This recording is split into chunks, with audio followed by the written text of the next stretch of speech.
Hello and welcome to all of you in geography class. हम लोग भौतिक भूगोल के अंतर्गत हम विभिन्न विषयों पर चर्चा कर रहे थे। पिछले क्लास के अंतर्गत हम लोगों ने प्लेट टेक्टोनिक थ्योरी के बारे में जानकारी प्राप्त की थी। आज हम बात करते हैं माउंटेन बिल्डिंग थ्योरीज पर, अर्थात पर्वत निर्माण के जो विभिन्न सिद्धांत हैं उनके बारे में हम यहाँ पर आज जानकारी प्राप्त करते हैं।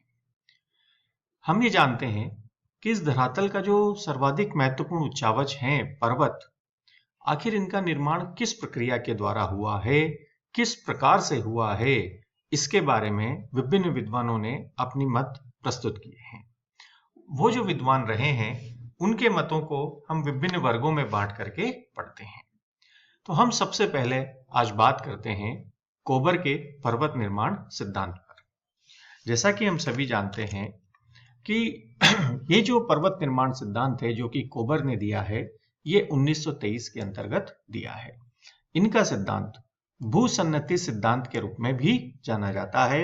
जियोसिंक्लाइनल थ्योरी के रूप में भी इनका सिद्धांत जाना जाता है। ये एक जर्मन विद्वान थे। इन्होंने जितने भी वलित पर्वत हैं उन वलित पर्वतों की उत्पत्ति की व्याख्या के लिए अपनी पुस्तक डेर बाउट डेर इर्डे में ये भूसन्नति सिद्धांत दिया था।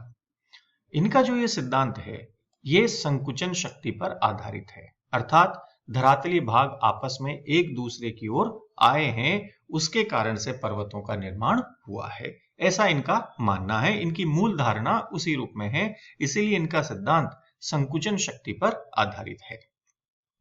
इन्होंने ये कहा कि आज जहां पर पर्वत हैं वहां पर पहले भूसन्नतियां विद्यमान थी। तो अब हमें यहां पर पहले एक इस शब्द का अर्थ जानना होगा कि ये भूसन्नतियां क्या होती हैं। तो भूसन्नतियां सामान्यतः एक जलीय भाग होती हैं जो कि अत्यधिक लंबाई में किंतु कम चौड़ाई में और कम गहराई के अंतर्गत विस्तृत होती हैं, जिनके दोनों ओर या एक ओर दृढ़ भूखंड पाए जाते हैं, जिन पर नदियां अपर्दन के द्वारा मलबे का इनके अंतर्गत जमाव करती रहती हैं। तो वो जो जलीय भाग हैं, सकड़े उथले किंतु लंबाई में विस्तृत जो जलीय भाग हैं, उन जलीय भागों को ही भूसन्नति के नाम से जाना जाता है। तो ये जो इन्होंने बात कही कि आज जहां पर हमें जो पर्वत दिखाई देते हैं, यहां पर पर्वत का अर्थ हम एक ही प्रकार के लेंगे और वो है वलित पर्वत, क्योंकि पर्वत विभिन्न प्रकार के होते हैं। तो ये जो सिद्धांत हैं ये वलित पर्वतों की उत्पत्ति से जुड़े हुए हैं। तो आज जहां पर पर्वत हैं वहां पर पहले भूसन्नतियां विद्यमान थी, जिन्हें कोबर ने पर्वत निर्माण स्थल बतलाया है, अर्थात यहां पर पर्वतों का निर्माण हुआ है इन भूसन्नतियों में ही।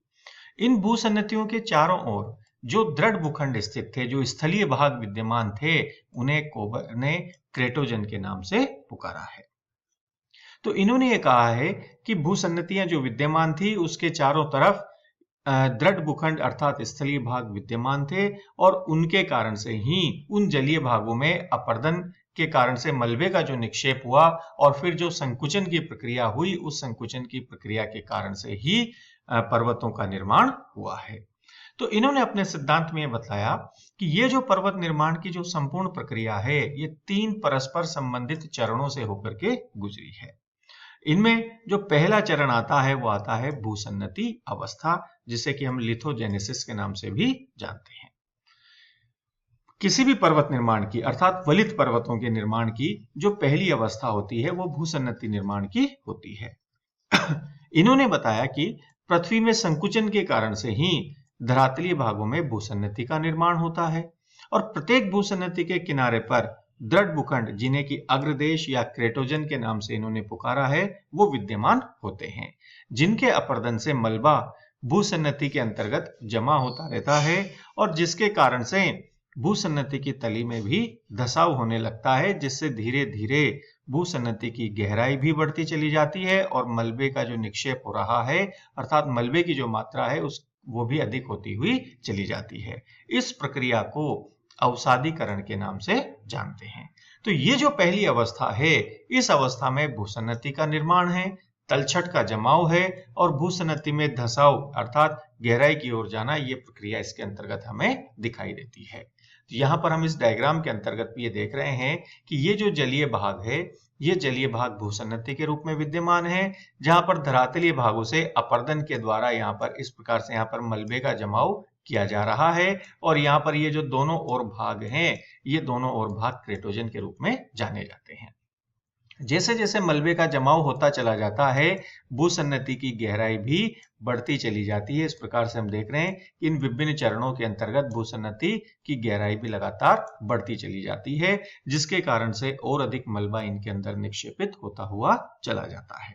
तो ये जो पहली अवस्था है, इस पहली अवस्था को कोबर ने भूसन्नति अवस्था का नाम दिया है। दूसरी अवस्था जो आती है उसे हम कहते हैं पर्वत निर्माणकारी अवस्था अर्थात ओरोजेनेसिस। इन्होंने कहा कि जब भूसन्नतियां भर जाती है मलबे से, तो पृथ्वी के संकुचन से उत्पन्न, उस समय पर संकुचन की जो प्रक्रिया होती है उससे उत्पन्न क्षैतिज संचलन अर्थात ये दोनों भाग हम यहाँ डायग्राम में देख सकते हैं कि इस प्रकार से धरातलीय भाग एक दूसरे की ओर खिसकते हैं, जिसके कारण से जो संपीड़न उत्पन्न होता है, उस संपीड़न के कारण से इस भूसन्नति के मलबे में सिकुड़न और मोड़ पड़ने लग जाते हैं, जिसके कारण से ये जो मलबा है ये वलित होकर के, इस प्रकार से ये वलित होकर के पर्वतों के रूप में बदल जाता है। अर्थात ये जो भूसन्नतियां होती हैं, इन भूसन्नतियों के दोनों किनारों पर पर्वत श्रेणियों का निर्माण होता है, जिन्हें कोबर ने रैंडकेटन का नाम दिया है। अर्थात ये जो सीमांत श्रेणियां, यहाँ पर ये जो पर्वतों का निर्माण हो रहा है, इनको इन्होंने रैंडकेटन का नाम दिया है, जिसे हम सीमांत श्रेणी या बॉर्डर रेंज के नाम से भी जानते हैं। ऐसा तभी होता है कि जब संपीड़न की शक्ति सामान्य होती है। तो जब संपीड़न सामान्य होता है, तो इस भूसन्नति के केवल किनारे वाले भागों का ही मलबा जो है वो वलित होकर के यानी कि ऊपर उठ करके पर्वतों के रूप में बदल पाता है। और बीच वाला भाग जो होता है ये वलन से अप्रभावित रहता है, ये समतल भाग ही रह जाता है, जिसे इन्होंने मीडियन मास, मध्य पिंड या स्वासिनबर्ग का नाम इन्होंने दिया है। लेकिन जब ये स्थिति हमें जब संपीड़न सामान्य होता है तभी हमें दिखाई देती है, लेकिन जब संपीड़न अधिक हो जाता है तो उस समय पर ये भूसन्नति का संपूर्ण मलबा ही वलित होकर के पर्वतों के रूप के अंतर्गत बदल जाता है। यहाँ पर पर्वतों की एक भुजा टूट करके दूसरे पर चढ़ जाती है, जिससे कि ग्रीवा खंड का निर्माण होता है।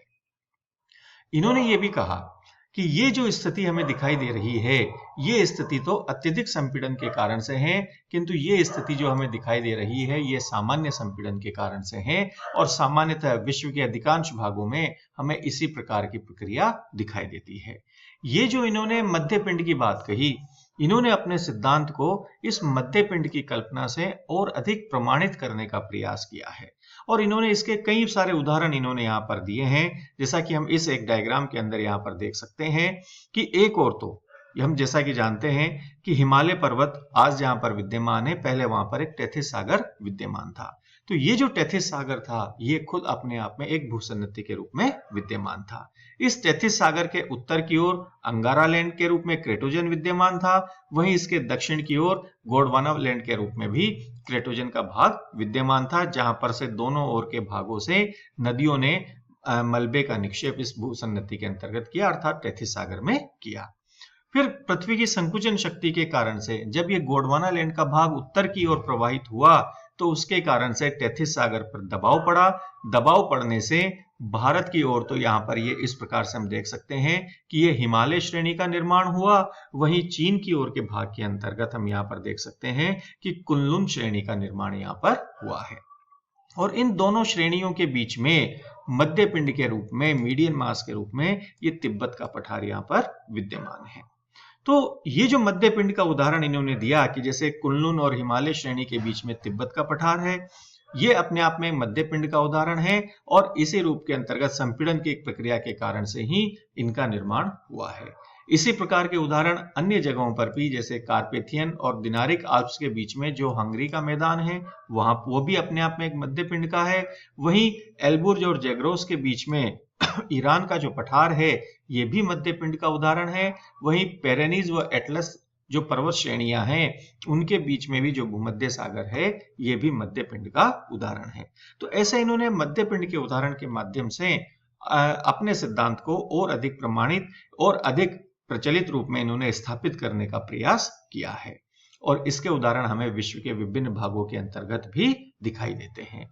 तो ये जो दूसरी अवस्था है जिसको कि इन्होंने पर्वत निर्माणकारी अवस्था या ओरोजेनेसिस के नाम से कहा, इसके अंतर्गत पर्वतों का निर्माण होता है सीमांत श्रेणी के रूप में या संपूर्ण मलबाही जब वलित होकर के बन जाता है वलित पर्वत के रूप में, ग्रीवाखंड के रूप में यहाँ पर इसका निर्माण होता है। तो ये उदाहरण इन्होंने अपने सिद्धांत के अंदर स्पष्ट किए हैं और इनके माध्यम से इन्होंने पर्वत निर्माण की प्रक्रिया को बतलाया है।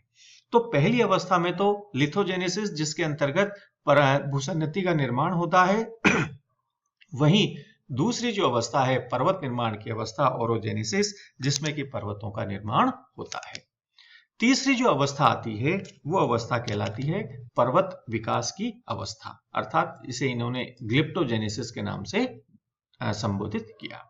इस अवस्था में अपर्दन की क्रिया होने से पर्वत धीरे धीरे हल्के होते हुए चले जाते हैं और उनकी ऊंचाई बढ़ती हुई चली जाती है। वहीं अपर्दित मलबा जो है वो सागरों के अंतर्गत जमा होने लगता है, तो जिसके कारण से तली में धंसाव होता है और आंतरिक भाग में ही पदार्थों का मंद प्रवाह प्रारंभ हो जाता है, जिससे कि पर्वतों की ऊंचाई धीरे धीरे बढ़ने लगती है।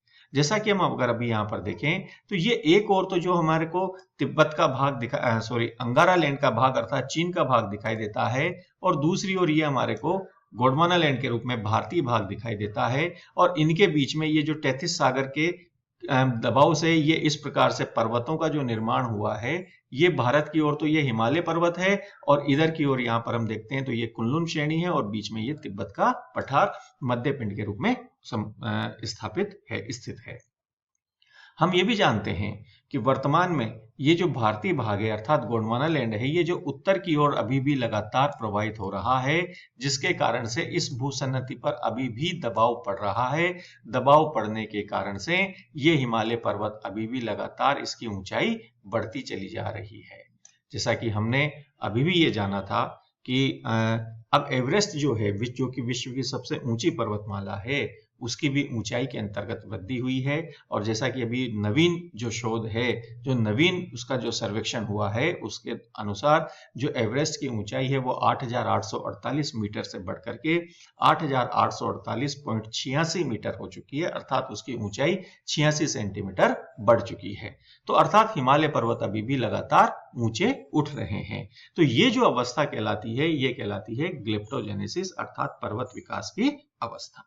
तो इस प्रकार से कोबर ने पर्वत निर्माण सिद्धांत अपना जो पर्वत निर्माण सिद्धांत दिया वो 3 अवस्थाओं पर आधारित था, लिथोजेनेसिस, ओरोजेनेसिस एंड ग्लिप्टोजेनेसिस, अर्थात भूसन्नति निर्माण की अवस्था, पर्वत निर्माण की अवस्था और पर्वत विकास की अवस्था के रूप में इन्होंने अपने सिद्धांत को स्पष्ट करने का, अपने सिद्धांत को इन्होंने स्पष्ट करने का प्रयास किया है। लेकिन इनके सिद्धांत में कुछ कमियां आ जाती हैं। उन कुछ कमियों के अंतर्गत यदि हम देखते हैं तो सबसे पहली जो चीज आती है, जो सबसे पहला जो तथ्य आता है वो आता है संकुचन की ही बात कहें। चूंकि इनका सिद्धांत ही संकुचन पर आधारित था तो उस संकुचन के कारण से यदि हम देखें तो ये संकुचन ही अपने आप में इतना पर्याप्त नहीं है जिससे कि हिमालय और आल्प्स जैसे विशाल पर्वतों का निर्माण हुआ हो।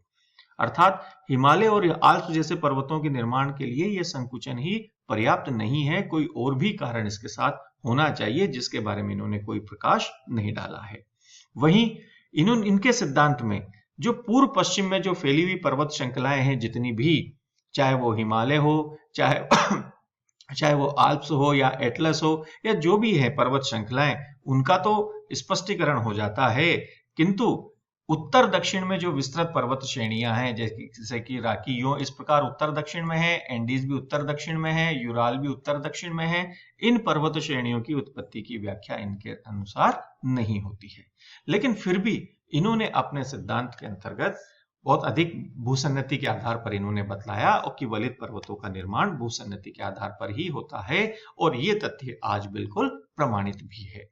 तो इस प्रकार से कोबर ने अपने सिद्धांत में पर्वत निर्माण के बारे में बतलाया जो कि 3 अवस्थाओं पर आधारित था। इसके बाद में हम विभिन्न विद्वानों के द्वारा भी सिद्धांतों पर चर्चा करेंगे। Thank you very much.